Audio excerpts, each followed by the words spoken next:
கரூர் சம்பவம் தொடர்பாக தான் பேசியதை ஒரு சிலர் விஜய்க்கு எதிராக கட்டமைக்க முயல்கின்றனர் என நடிகர் அஜித் குமார் தெரிவித்துள்ளார். யூடியூப் சேனல் ஒன்றுக்கு பேட்டியளித்துள்ள அஜித், எனது படத்தை பாருங்கள், மக்களை இன்ஃப்ளூயன்ஸும் செய்ய மாட்டேன், ஓட்டும் கேட்க வரமாட்டேன் என்று கூறினார். தன்னை பார்த்து பலர் ரேஸை விரும்புவார்கள் என்றுதான் எனது வீடியோக்களை பகிர்ந்து வருவதாகவும், எப்போதெல்லாம் ரேஸ் காரில் உட்காருகிறேனோ அப்போதெல்லாம் உயிர் போவதற்கு ஒரு நொடி போதும் என்பது தனக்கு நன்றாக தெரியும் என்றும் தெரிவித்தார். சில சமூகங்கள் சுரண்டப்பட்டு துன்புறுத்தலுக்கு ஆளாக்கப்படுகின்றன என்றும், ஆனால் உள்நோக்கங்களுடன் பாதிக்கப்பட்ட மக்களுக்கு குரல் கொடுப்பதாக சில போலி சமூக ஆர்வலர்களும் இருக்கின்றனர் என்றும் குறிப்பிட்டார். அதேபோல எனது பேட்டியை விஜய்க்கு எதிராக கட்டமைக்க முயற்சிப்பதாகவும், தான் விஜய்க்கு நல்லதே நினைத்திருக்கிறேன் என்றும் கூறினார். தன்னை பிடிக்காதவர்கள் எப்போதுமே தாம் வேற்றுமொழிக்காரன் என்றே கூறி வருகின்றனர் என்றும், ஒரு நாள் இதே நபர்கள் உரத்த குரலில் தமிழன் என்று அழைப்பார்கள் என்றும் தெரிவித்தார்.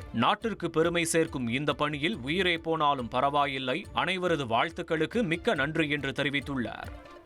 1,24,00,000 மனங்களை வென்ற தந்தி டிவி யூடியூப் சேனல். தவிர்க்க முடியாத தம்ப்நெயில்ஸ், கலக்கலான கான்டென்ட்ஸ். நீங்களும் இந்த குடும்பத்தில் இணைய இப்பவே சப்ஸ்கிரைப் பண்ணுங்க. அசுரபலம் கொண்ட எங்கள் டிஜிட்டல் கரங்களில் உங்கள் விளம்பரங்களை சேர்க்க வாட்ஸ்அப் பண்ணுங்க.